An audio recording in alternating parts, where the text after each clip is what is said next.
Check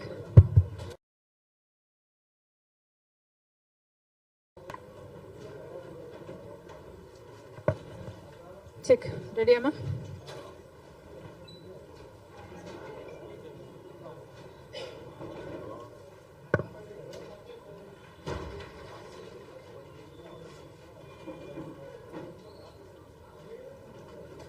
okay అమ్మా.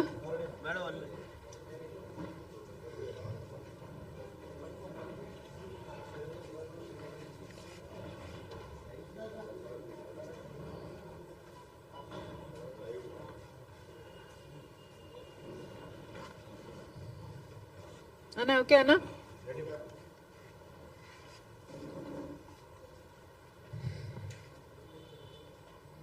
Good afternoon. ఈరోజు చంద్రబాబు గారు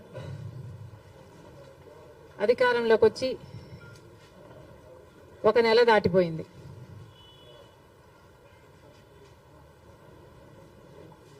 చంద్రబాబు గారు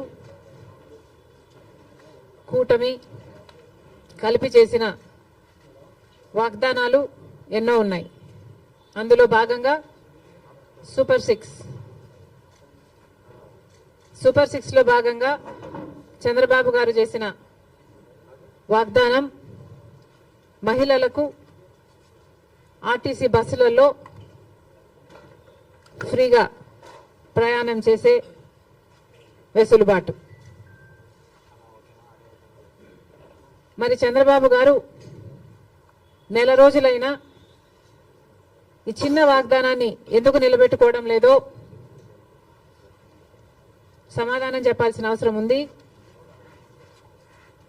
ఎందుకంటే సూపర్ 6 లో భాగంగా చంద్రబాబు గారు మహిళల కోసం చేసిన ఈ వాగ్దానం చాలా ప్రాముఖ్యమైంది. ఇది మంచి పథకం కాబట్టే అటు తెలంగాణలో ఇటు కర్ణాటకలో అమలు చేసిన ఈ పథకాన్ని చంద్రబాబు గారు కూడా సూపర్ 6 లో భాగంగా చేర్చడం జరిగింది.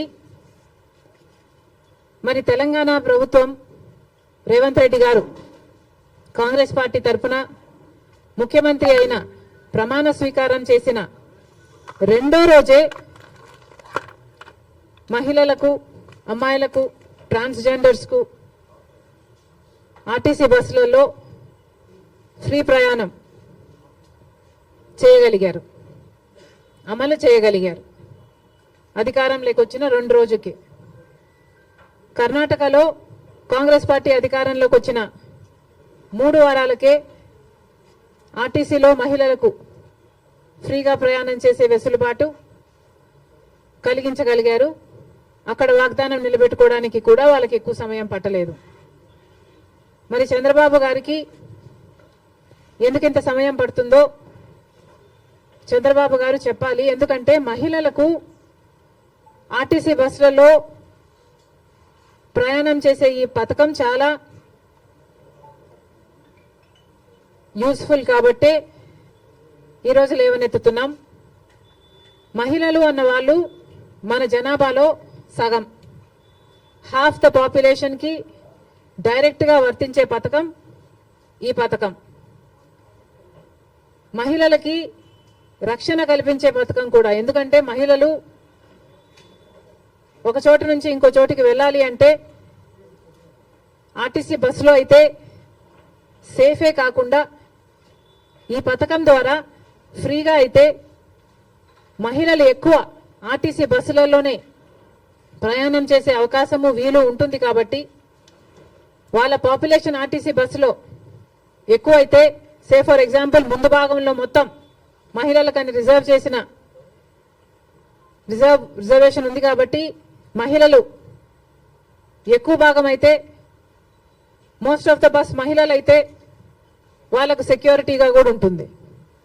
కాబట్టి మహిళలకు పనికొచ్చే పథకం ఈ పథకం. మరి ఈ చిన్న పథకాన్ని అమలు చేయడానికి చంద్రబాబు గారికి ఇంత సమయం ఎందుకు పడుతుందో, దీంట్లో విధి విధానాలు ఏముంటాయో, పరిశీలించాల్సింది ఏముంటుందో మాకైతే అర్థం కావటం లేదు. ఎందుకంటే విధి విధానాలు దీంట్లో పరిశీలించి చేయాల్సింది ఏముంటుంది? మహిళలు అన్నాక మహిళలందరికీ వర్తిస్తుంది, ఆడపిల్లలందరికీ వర్తిస్తుంది. మరి దీంట్లో విధులు విధానాలు ఏముంటాయి? బస్సులోకి ఎక్కుతారు, వాళ్ళకు ఫ్రీగా ప్రయాణం చేసే వెసులుబాటు కలిగించాలి. ఇది ఇంత సింపుల్ పథకం కాబట్టే రేవంత్ రెడ్డి గారు రెండో రోజే దీన్ని అమలు చేయగలిగారు. ఏ పథకమైనా అమలు చేయడానికి చిత్తశుద్ధి ఉండాలి. రాజశేఖర రెడ్డి గారికి ఆ చిత్తశుద్ధి ఉంది కాబట్టే రాజశేఖర రెడ్డి గారు ఉచిత విద్యుత్తు అంత తొందరగా మొదటి సంతకంలోనే వాగ్దానం చేశారు కాబట్టి